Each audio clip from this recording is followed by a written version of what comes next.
Hello and welcome back, Pod Poodles. I guess you guys aren't Pod Poodles during this, whatever. Hello and welcome back. And we're on episode 5, chapter 5 of the Benjamin route. We're still at it, and we're just gonna hop right back in because I've done introductions for these. But happy to say that last chapter I did get the correct answer, so I have a little bit. Still gonna end up with a broken heart so far, but we get there. I'll get there eventually, so let's try not to fail miserably this time around either. Here we go. I woke up bright and early in order to clear today's tight schedule a little before going on a date. I skipped happily down the stairs, humming to myself. Kitty, oh you foxy gal, nothing stands in your way. Snap, snap, chop, chop, and the heart is yours. Hey! With previously prepared dough, I started kneading some bread and rolls for the morning client rush. What a wonderful smell. Fresh dough at the dawn. What more could you possibly require to be happy? Knock, knock. Huh? Who could that be? Radley wasn't here yet. He comes at 5 a.m. and it's 4:30 a.m. Knock, knock. Louder this time. I'm coming. I hustled to the entranceway and opened the door, revealing standing Benjamin, accompanied by the 2 sheep. To what do I owe the pleasure of meeting you at this hour? I put on my trained shopkeeper smile, yet I could feel the corners of my mouth twitching in annoyance. Sure, we were supposed to meet today, but his face isn't something I would see the first thing in the morning. First and foremost, good morning, Kitty. He nodded his head slightly. Yeah, good morning. I have arrived to come and pick you up on a said date. At 4:30 a.m.? Benjamin, isn't it a little early? Don't you have anything better to do, sleeping? Wouldn't the same go to you then? Why are you outside your sleeping chamber? I'm outside my sleeping chamber to actually get some things done before our date. And I was too tired yesterday to prepare any pastries for today, because a certain someone literally seeps people's energy off just by standing next to them. I see. My presence in time is highly inconvenient then. However, since I already am present, would you like my assistance? With those words, he tried to barge in my shop, once again, all muddy. No. I jumped in front of him, extending my arms to curb his enthusiastic idea. Stop right there, mister. Don't even dream of coming here all dirty again. Oh, then it's a shame your clean freak friend isn't with you. He would have helped us overcome this ordeal. Hey, don't call Radley that. If you think he's only clean, you clearly don't know. He carries around sanitary gels and excuses himself every 30 minutes to disinfect. Benjamin's eyebrows rose, and he whistled in a low tone. Astonishing. Would you like me to undergo several disinfecting preparations before? Absolutely not. All I ask for is not having your sheep in my shop, even if they are valuable citizens. They cannot enter the shops, okay? It's just common to clean yourself every now and then, Ben. It's not something we invented yesterday. From the village I come from, the pottery village, it's run of the mill for us folk to be dirty, since we spend our days away playing with clay and the like. Oh, pottery village? Isn't it a little far away from here? Aren't you homesick? He glanced away and waved his hand dismissively. You still have work that waits to be done, correct? I'll hang around here and wait for you. Take your time, Kitty. Benjamin strode away before I had a chance to protest. That's weird, even for him to simply ignore a question. I hope his reasons to come here are purely coincidental, like there are better materials for pottery? Yeah. It's not even my place to be worried about him. We are pretty much strangers.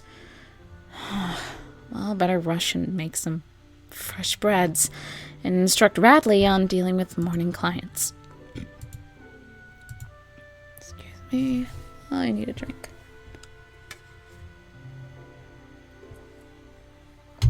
With sweat running down my face, I galloped outside my bakery to find Benjamin. Muffin tops, Radley. How hard is it for you to comprehend that you can't ask clients to wash and disinfect currency before handing it to you? It's 8 a.m. There's no way he'd be hanging around for that long. I ran around town square and asked some people about a giant with 2 cotton candies on tiny legs. No one saw a person like that. That's fine. He didn't call off the date or anything, so perhaps I should go back and change my perspired uniform. Kitty. Ah! Wah! Ah! Ah! Suddenly, a gigantic shadow veiled me tightly, escorted by tiny short bars. Were you waiting here this whole time? I asked, trying to hide the guilt ringing in my voice. I might be considered crazy, but I'm not a person who could idly sit around, you sister. Besides the times when you sit around doing nothing but watching your sheep. Also doing nothing. A true master of time management. Given your arguments about hygiene, I decided to come back to my farm and meticulously scrub off any form of dirt that might have been on me. I didn't know it was such an inconvenience to you. Wow. These words are just plainly moronic, but somehow his consideration makes my heart pound. Or perhaps it's because I can finally breathe freely. Maybe I shouldn't be so hard on him. In his own awkward way, he tries his best. Only a small comment made him change his ways so much. Well, keep up bathing and you just might be granted a free entrance to my store at last. That would certainly be nice. I've wanted to try your pastries since my arrival. We started to walk, being in the middle of a path and burdening people. Your arrival? When was that? I think about a month or 2 ago. What? But I haven't seen you anywhere before. Neither that one other pastry chef, and whether you like it or not, you'd have to meet both of us. Why? Are you an important figure in this village? Well, our religion and beliefs say that pastry god decides in and conveys his will through pastry chefs. Hence the annual festival named after him and other festivities. He fell silent for a while, thinking about something. It seemed like our destination was his farm. Strangely, after visiting so many times in a row, I didn't mind. I was looking forward to it, in truth. Pottery village. Ben started, unsure how to address his words correctly. I think it is similar to this village.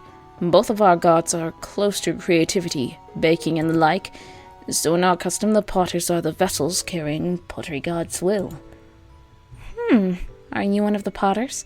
I saw a pottery table on your farm with some discarded ideas and... No, he said in a curt tone, signalizing that this topic is off limits. The atmosphere became more sullen, with just a small mention about his previous life. Now I am really curious. Hurry up, Ben, and give me an opportunity to ask you personal questions. We spent the rest of the way in silence. After a while, I felt someone's gaze on me. I sense you are itching to ask me something, Benjamin. A little gasp escaped his mouth. Well, unsure how to phrase the words, he fell silent while petting the head of one of the sheep. It seemed to help him gather his thoughts. I managed to gather some valuable ins and outs about the knitting techniques. Okay. It was possible only because of your help for the past 2 days. We finally reached his farm, and Ben immediately led the sheep to the pen so they could graze in peace and quiet. I am happy to hear that, I guess.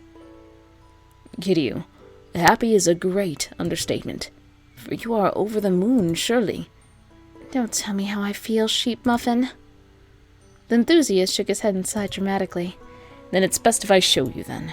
He dashed to his hut in less than a second, and in less than a second he brought with him a pile of unknown messy mass. I present you fruits of my labor. The fruits turned out to be awfully made knitted clothes. No, scratch that. Those abominations don't deserve the title of clothing.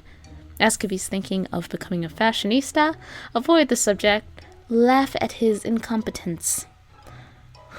I'm gonna ask if he's thinking about becoming a fashionista. 'Cause Maybe he is. He wants to make all of the wool clothings for all of the pretty people. Oh, Ben, you are taking a giant step in the fashion world, aren't you? As you can see, my technique isn't polished yet. Your style develops with time, but the talent shows momentarily. Oh, indubitably, your talent shows, all right. Yet I was wondering, why would we need woolen grates, dear Benjamin? Metal ones do the job well enough. Whatever do you mean? He spread one of the moth-eaten blankets. Clearly this is a poncho. Oh, pardon me. Obviously I am looking at a poncho. See, the climate, it's too warm to be wearing ponchos on a daily basis. But what if we added breathing holes? Breathing holes? Then pointing at the numerous openings in the poncho. That way, we won't perspire as much. Beauty means suffering, no? However, in my ingeniousness, I lowered the suffering part to minimum. I didn't quite take him as a sadistic sort. We learn something every day, huh? Ben, I think the world isn't ready for your astute mind and designs. Your novelty is simply too much to handle for us normal folk. He nodded slowly. I can see where you are coming from.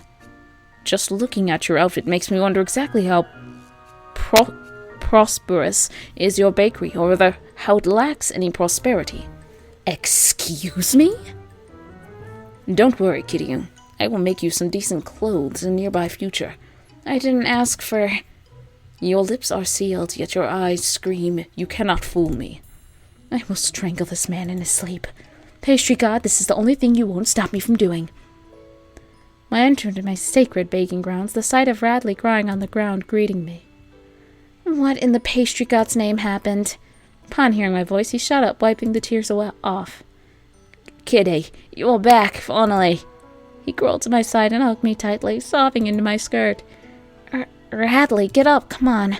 Don't wipe your snot on my skirt. Sorry. Radley sniffed a little. But you've no idea what I had to go through. The ordeal. Ordeal, okay. No, this time I swear it was a life-threatening experience. Even your bakery could have been hurt in the process. Still not believing him, I nodded to allow Radley to continue his tale. So I was here minding my own business, occasionally tending to clients, right? Right. Sweeping the floor and such. Man, let me tell you how people don't know the idea of the doormat. Radley?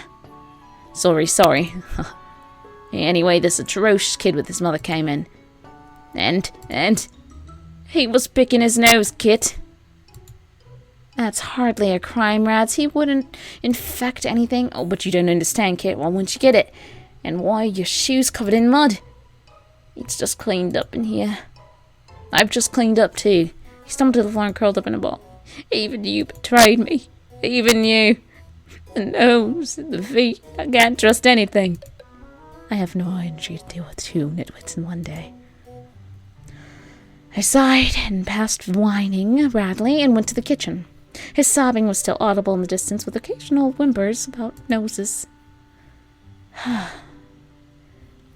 It was so nice having normal friends and acquaintances.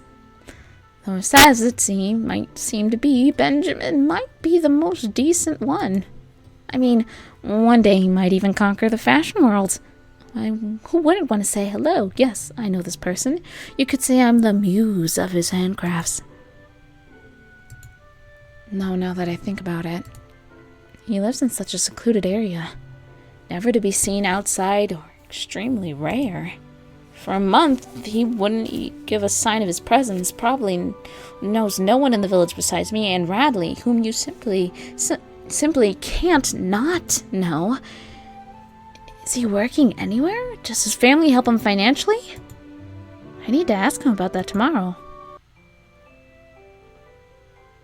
And we are done. Look at that. We ended chapter 5. And look, just want you to see. Look at my fashionista comment. Gave us a little bit of a little gusto right there.